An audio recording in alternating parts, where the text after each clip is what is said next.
Você se considera uma pessoa de fé? Tenho certeza de que a maioria vai responder que sim, porque independente da crença, a fé em algo é o que move a humanidade. Mas o que você estaria disposto a renunciar pela sua fé? Aceitaria viver apenas com pessoas que acreditam no mesmo que você? Deixaria de lado a maioria das tecnologias que existem para viver de uma forma muito parecida à que viviam seus antepassados? A essas perguntas eu creio que muitos responderam não.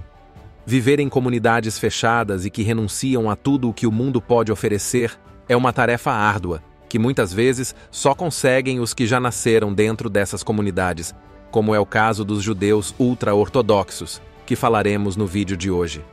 Essas comunidades, ao mesmo tempo fascinantes e complexas, seguem regras rigorosas e mantêm tradições seculares que moldam todos os aspectos de suas vidas. Vamos explorar como é a vida nessas comunidades, mostrando fatos muito pouco conhecidos e que com certeza vão te surpreender. Número 1. Como surgiram os judeus ultra-ortodoxos? O surgimento dos judeus ultra-ortodoxos, conhecidos como Haredim, remonta ao século XVIII na Europa Oriental, como uma resposta à crescente influência da modernidade e do iluminismo sobre as comunidades judaicas tradicionais. Durante esse período, muitos judeus começaram a se integrar mais à sociedade secular, adotando costumes e práticas modernas, o que levou à formação de movimentos como o reformismo e o sionismo. Em reação a essas mudanças, surgiu um movimento de preservação rigorosa das tradições religiosas e culturais judaicas, liderado por rabinos influentes que defendiam um retorno estrito aos ensinamentos da Torá e do Talmud. Esse movimento buscava manter a pureza da fé e dos costumes judaicos, afastando-se das influências externas consideradas ameaçadoras. Os Haredim se organizaram em comunidades fechadas, onde podiam praticar sua fé sem interferências externas. Eles se concentraram em estudos religiosos intensivos, com uma ênfase especial nas yeshivas, que são as escolas rabínicas, e viveram de acordo com uma interpretação rigorosa das leis judaicas, o halachá. Ao longo dos séculos XIX e XX, especialmente após o Holocausto, essas comunidades cresceram e se fortaleceram, estabelecendo-se em diversos países, incluindo Israel e Estados Unidos. Hoje, os judeus ultra-ortodoxos continuam a viver de acordo com suas tradições, mantendo um estilo de vida que muitas vezes contrasta fortemente com o mundo moderno ao seu redor. Número 2. Crenças. Os judeus ultra-ortodoxos, ou Haredim, possuem crenças profundas e rigorosas, baseadas na interpretação tradicional da Torá, o livro sagrado do judaísmo, e do Talmud, um extenso conjunto de textos rabínicos que explicam e comentam as leis judaicas. A vida dos Haredim é guiada pela halachá, o corpo de leis religiosas que abrangem todos os aspectos da vida, desde a alimentação até o comportamento social e a observância do sábado conhecida como Shabat. Para os Haredim, a fé é central em todas as atividades diárias. Eles acreditam que seguir as mitzvot, que são os mandamentos da Torá, é fundamental para manter uma vida sagrada e em comunhão com Deus. A oração é uma prática diária e constante, com 3 orações obrigatórias por dia. Além disso, o estudo da Torá é altamente valorizado e muitos dedicam várias horas do dia ao aprendizado religioso nas yeshivas. Outra crença importante é a separação entre os sexos em muitos aspectos da vida cotidiana, incluindo a educação e a oração. Essa separação é vista como uma maneira de manter a pureza e evitar distrações da devoção espiritual. Os Haredim também observam rigorosamente o Shabat, um dia de descanso completo que começa ao pôr do sol na sexta-feira e termina ao anoitecer no sábado. Durante o Shabat, qualquer tipo de trabalho é proibido, permitindo que a comunidade se concentre em oração, estudo e convívio familiar. Número 3. Não reconhecem Israel como Estado. Quem conhece a luta milenar dos judeus para a criação de um Estado e as várias guerras que o país enfrentou após sua formação, provavelmente não consegue imaginar que existam judeus contrários a essa ideia. Mas posso te afirmar que existem e que eles inclusive vão além, são apoiadores do Estado palestino, o grande inimigo de Israel. Os judeus ultra-ortodoxos, especificamente alguns grupos dentro dessa comunidade, acreditam que a criação do Estado de Israel é uma violação dos preceitos religiosos. Para esses judeus, conhecidos como Neturei Karta, o estabelecimento de um Estado judaico deve ser precedido pela chegada do Messias. Eles possuem uma interpretação da Torá que proíbe a formação de um Estado judeu antes desse evento divino.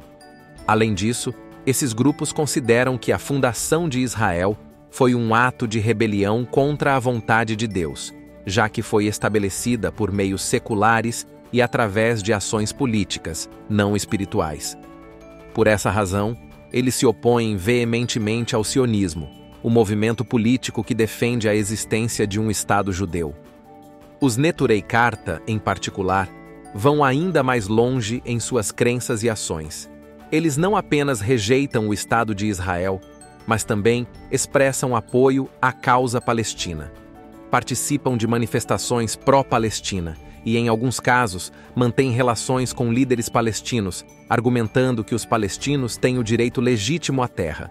Esse apoio é visto como uma forma de protesto contra o que eles percebem como a usurpação ilegítima da terra pelos sionistas.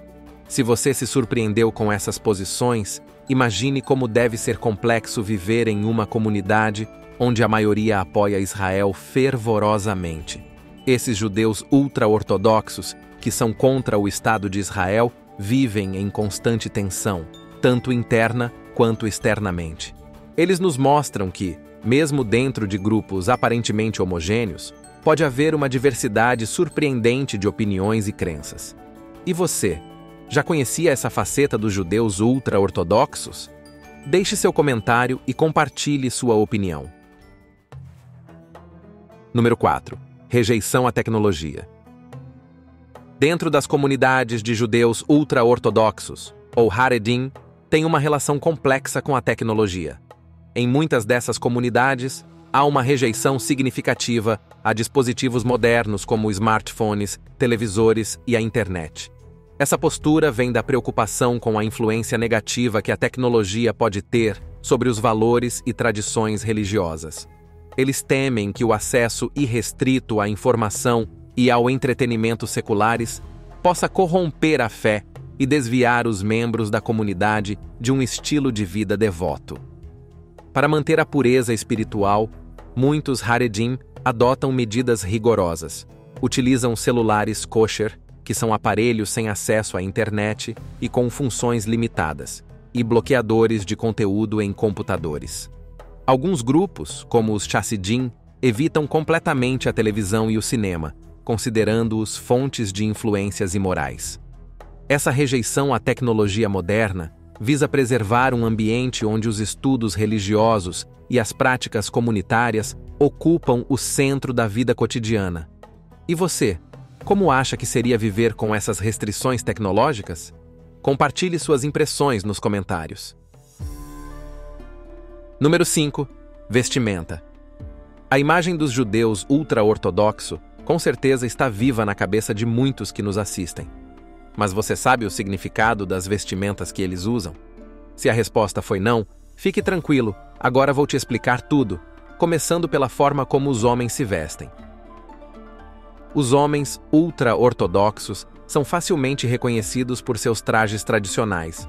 O capota, um casaco longo e preto, é uma peça comum, especialmente usada durante o Shabat e outras ocasiões especiais. Eles também usam camisas brancas, que simbolizam pureza, e calças escuras. Um elemento marcante é o chapéu, que varia conforme a comunidade. Desde o shtreimel, um chapéu de pele usado pelos chassidim em ocasiões festivas, até o fedora, mais comum no dia a dia. Esses chapéus são mais do que simples acessórios. Eles representam respeito e reverência a Deus. O corte de cabelo dos homens ultra-ortodoxos também possui significados profundos. Os paiot, cachos de cabelo nas têmporas, são deixados crescer conforme uma interpretação da Torá que proíbe cortar os lados da cabeça.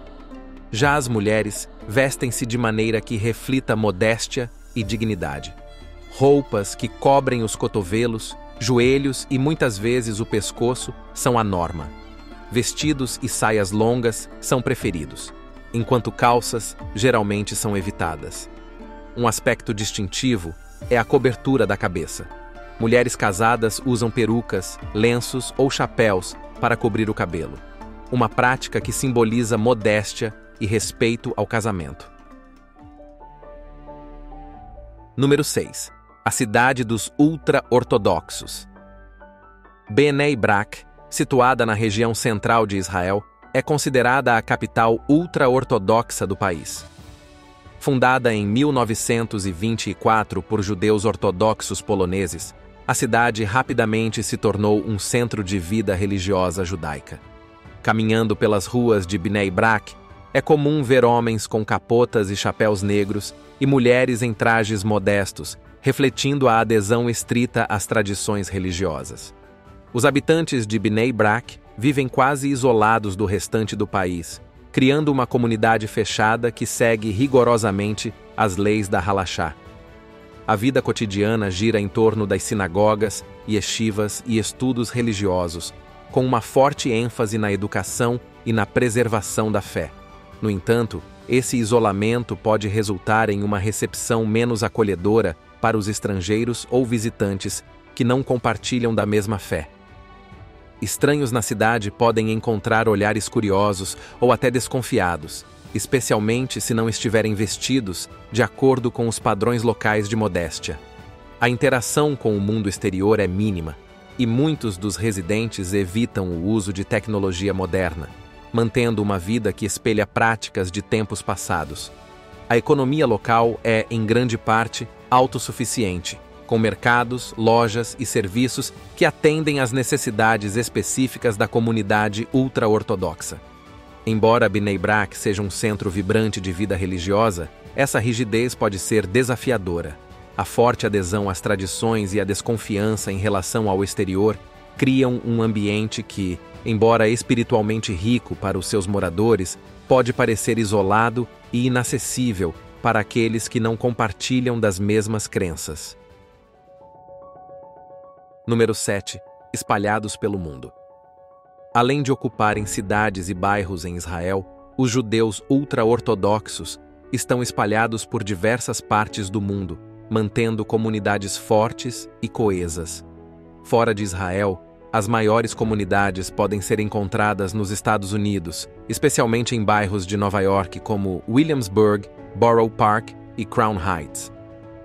Em Londres, o bairro de Stamford Hill abriga uma significativa população Haredi.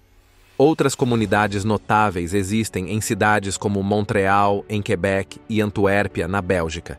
Essas comunidades mantêm suas tradições, com escolas, sinagogas e mercados próprios, preservando seu estilo de vida e suas práticas religiosas onde quer que estejam. Número 8. Não pagam impostos. Uma característica controversa das comunidades ultra-ortodoxas em Israel é a isenção do serviço militar obrigatório e, em muitos casos, a exclusão do mercado de trabalho formal, resultando em uma menor contribuição tributária. Desde a fundação do Estado de Israel, uma cláusula especial permitiu que estudantes das yeshivas fossem isentos do serviço militar para se dedicarem ao estudo da Torá. Este acordo, inicialmente destinado a um pequeno número, expandiu-se significativamente, causando tensões na sociedade israelense. Muitos homens Haredi passam a maior parte da vida adulta estudando em yeshivas, o que resulta em baixa participação na força de trabalho.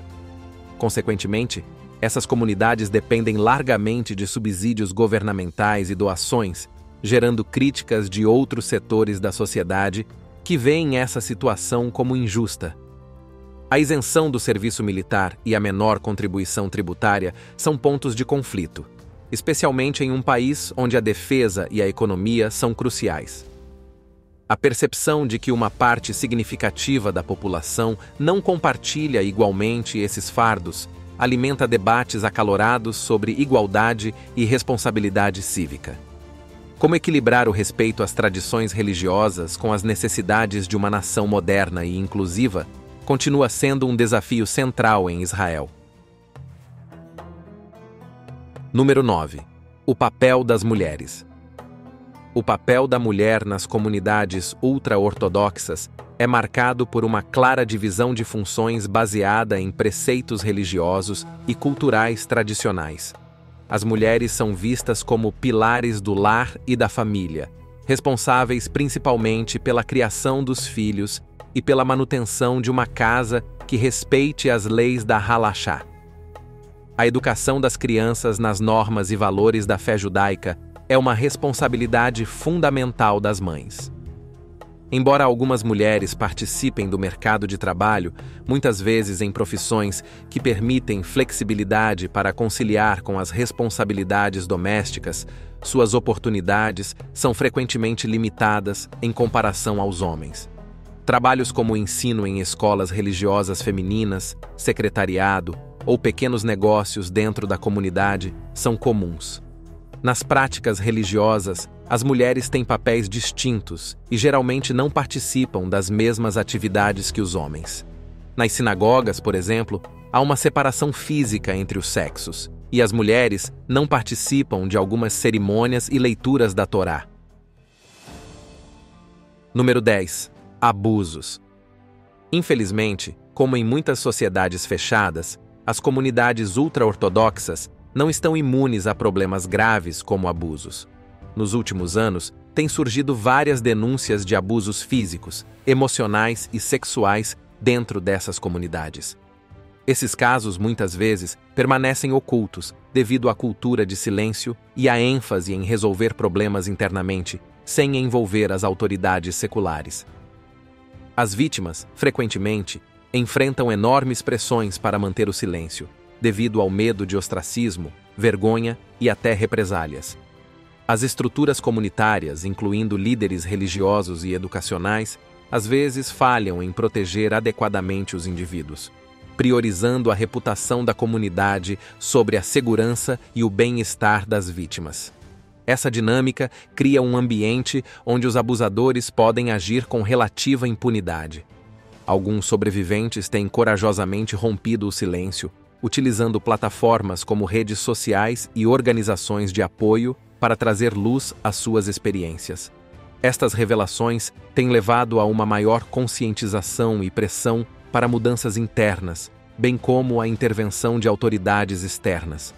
No entanto, a resistência dentro das comunidades ultra-ortodoxas ainda é forte. A relutância em envolver as autoridades seculares e a tendência de resolver questões internamente dificultam a implementação de mudanças significativas.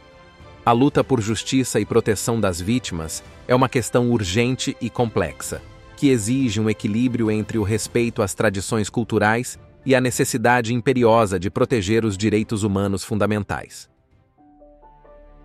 Número 11. Muitos filhos. As famílias ultra-ortodoxas são conhecidas por terem um número elevado de filhos, refletindo tanto crenças religiosas quanto culturais. A fé judaica, especialmente nas interpretações ultra-ortodoxas, valoriza a procriação como um mandamento divino, incentivando os casais a terem grandes famílias.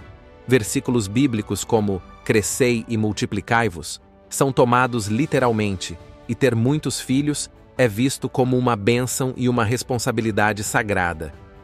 Em média, as famílias Haredi podem ter de 6 a 10 filhos, ou até mais. Esta alta taxa de natalidade tem um impacto significativo tanto na dinâmica familiar quanto na sociedade em geral. Nas famílias, os irmãos mais velhos frequentemente assumem responsabilidades de cuidado pelos mais jovens, e a educação dentro da casa é um esforço coletivo. A vida familiar gira em torno da prática religiosa, com orações diárias, estudo da Torá e observância do Shabat e das festas judaicas. Economicamente, sustentar famílias grandes pode ser desafiador. Muitas dependem de subsídios governamentais e do apoio de redes comunitárias. A participação limitada dos homens no mercado de trabalho formal, devido ao foco no estudo religioso, coloca uma pressão adicional sobre os recursos financeiros. O crescimento populacional rápido das comunidades ultra-ortodoxas também tem implicações para a infraestrutura e serviços públicos nas áreas onde estão concentradas, exigindo planejamento e apoio contínuos. Como essas comunidades equilibram o ideal religioso de famílias numerosas com os desafios práticos e econômicos do mundo moderno, é uma questão complexa e em constante evolução. Gostou de conhecer mais a fundo a realidade dos judeus ultra-ortodoxos? Se você quiser continuar conhecendo mais sobre esses e outros assuntos do nosso belo mundo, é só se inscrever aqui no canal. Muito obrigado por assistir até aqui e até a próxima aventura.